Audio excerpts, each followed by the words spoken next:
Today on Rappler, reproductive health advocate Carla Celdran is found guilty of offending religious feelings.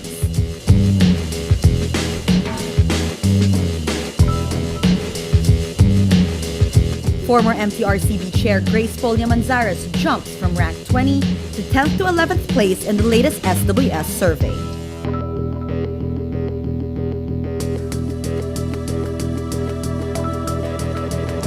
The nerve.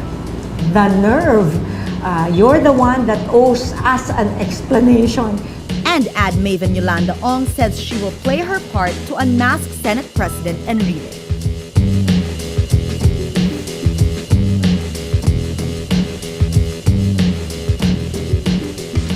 Hello, I'm Natasha Gutierrez sitting in for Maria Ressa.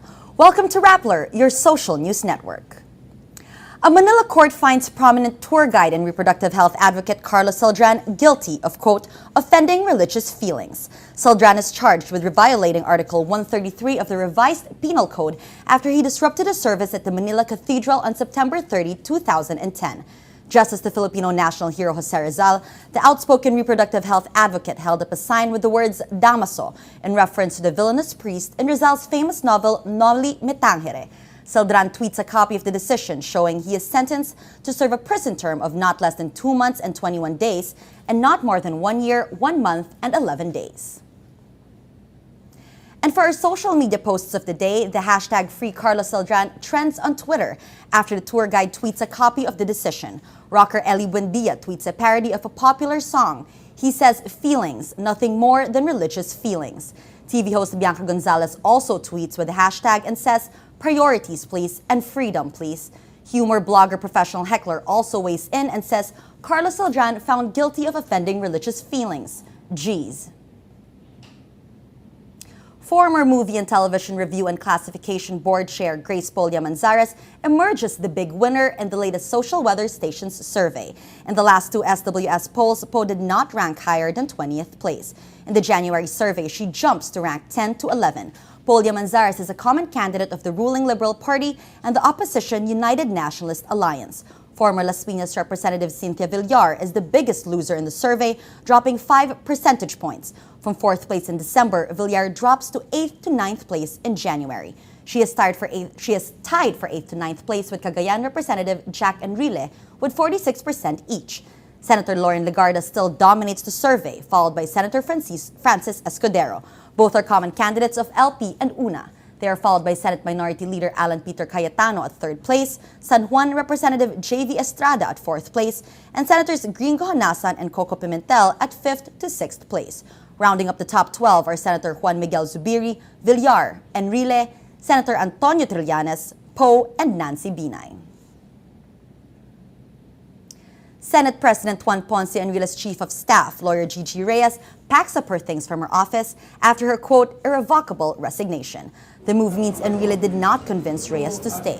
The Senate President earlier said he is asking her to reconsider. Reyes resigned last week after Enrile got into a personal and ugly squabble with Senate Minority Leader Alan Peter Cayetano.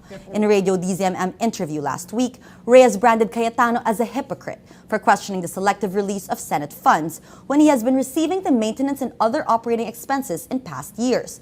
Cayetano questions Reyes' behavior in his privileged speech and her seemingly huge influence in the Senate. Reyes resigned Friday and apologized to Cayetano. She cites her disagreement with Enrile on handling the Senate funds controversy as a reason for leaving. Aside from his war with 4 senator critics, Senate President Juan Ponce Enrile also has his war with ad veteran Yolanda Ong. Carmela Fonbuena reports. I really felt the nerve.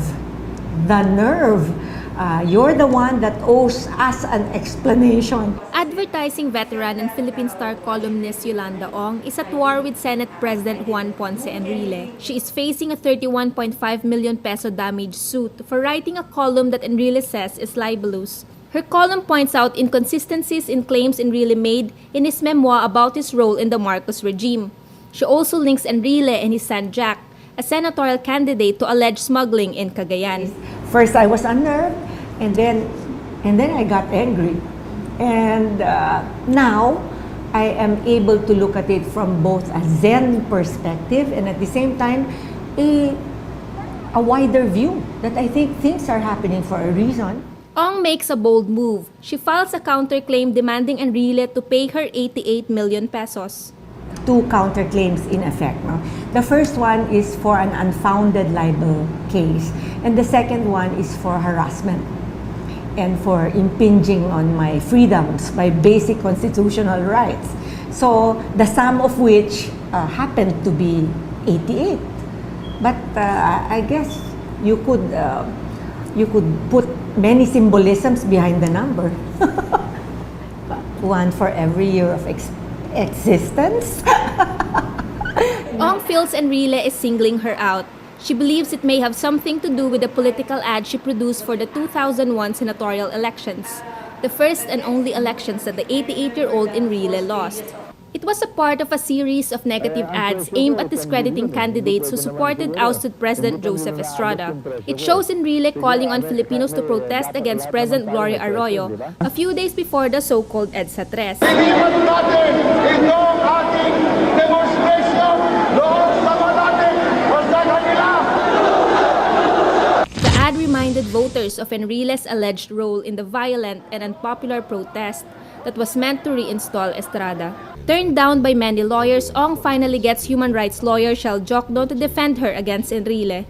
It's no longer just about the damaged suit. Ong likes to believe her own battle with the Senate President and the unfolding Senate drama are part of the so-called grand design to unmask Enrile. I'm a great believer kasi of serendipity and synchronicity, and I'm thinking that all this is happening for a purpose.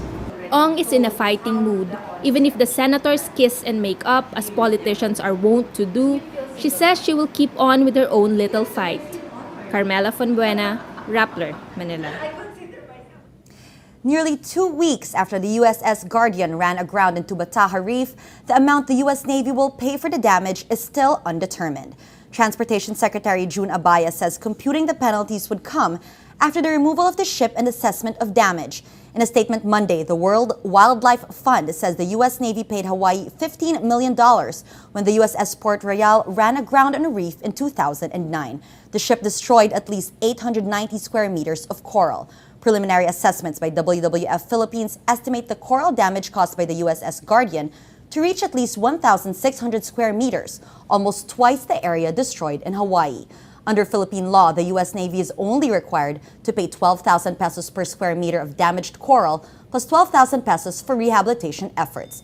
This means the Americans will be charged a minimum penalty of $960,000, a mere 6.3% of what they had to pay for half of the damage in Hawaii. Let's now look at Rappler's Wrap for today, a list of the 10 most important events around the world you shouldn't miss. At number 5, U.S. President Barack Obama sits down with Hillary Clinton in a rare joint interview with American network CBS. The interview is seen as Obama's subtle endorsement for the Secretary of State's presidential run in 2016. Obama says Clinton played a, quote, extraordinary role during his presidency. The U.S. President adds a lot of the successes we've had internationally is because of her hard work. With days left as America's State Secretary, Clinton says, I'm still Secretary of State, so I am out of politics. But Clinton says neither she nor Obama, quote, can make predictions about what's going to happen tomorrow or the next year. At number 6, a fire razes a nightclub packed with university students in southern Brazil, leaving over 200 people dead. Brazilian President Dilma Rousseff cut short her visit to Chile, where a European and Latin American summit was being held, to supervise government response to the tragedy. The fire department chief says the main cause of death is smoke inhalation. At number 7, after days of unrest, Egyptian President Mohamed Morsi declares a state of emergency in the cities of Port Said, Suez, and Ismailia. At least 33 people died over the weekend in Port Said, where protests erupt over a court decision that sentenced 21 people for football violence last February. Fans of Port Said's football club Al Mazri attacked visiting supporters of Cairo's Al Ali club after the game, leaving at least 70 dead. BBC says it's the largest death toll in Egypt's football history. And at number 8, hackers claiming to be from the group Anonymous threatens to release sensitive information about the U.S. Justice Department. CNN reports the hackers posted a message on the U.S. Sentencing Commission's website demanding the U.S. reform its justice system or face incriminating leaks to select news outlets. The hackers say the death of internet freedom advocate Aaron Swartz triggers the threat. Swartz, who committed suicide, faced 35 years in prison and a $1 million fine over allegations he stole online academic journal articles. For the full top 10, visit Rappler.com's The Wrap. Novak Djokovic wins over Andy Murray in a grueling 3-hour 40-minute match in the Australian Open on Sunday. The win is Djokovic's fourth Australian crown and his sixth Grand Slam title overall. The 25-year-old becomes the first man in the Open era and only the third ever to win 3 consecutive Australian Open titles. Djokovic reaffirms his standing as the #1 ranked player as Andy Murray remains at #3 after Roger Federer. In women's division, Belarus top seed Victoria Azarenka successfully defends her Australian Open title against injury-hit Lina of China on Saturday. The centuries-old tradition of cockfighting is evolving into a modern sport. Devon Wong reports. What happens when you combine flashing lights, speakers on blast, grown men cheering on a fight, and girls in bikinis? A room full of roosters. Cockfighting in the Philippines may be an age-old sport, but new technologies have injected the industry with a cool millennial makeover. You know, it's part of the culture, you know, and now, you know, it encompasses the whole society in it. You know, it involves the poorest of the poor and the richest, the politicians and everybody. Hernani says that raising gamefowl is highly scientific. The billion-dollar industry is fast evolving from dusty roadside cockpits into a sophisticated sport.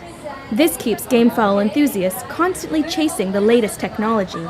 I think that's what separates the men from the boys. The upkeep, the place you raise your chickens, the area. You know, it has to be, you know, lush, large, big, huge, so that they can develop into really good warriors. Cockfighting is sanctioned by local governments in the Philippines, making the sport accessible to many Filipinos. Despite protests from international animal cruelty organizations, the Philippines proudly maintains cockfighting as a revered cultural tradition. And lovers of the game have no intention of stopping. There's a sport to it. We're not just out here trying to kill a rooster. There's a sport to it. All of the chicken breeders are friends. All of the chicken breeders have gentlemen's agreements here, you know what I mean? It's a fair sport. There's thousands and thousands of dollars or pesos that are being gambled and spent on chickens every day. So next time you pass by men ogling their chicks in the street, remember, there's a technique. Devon Wong, Rappler, Manila.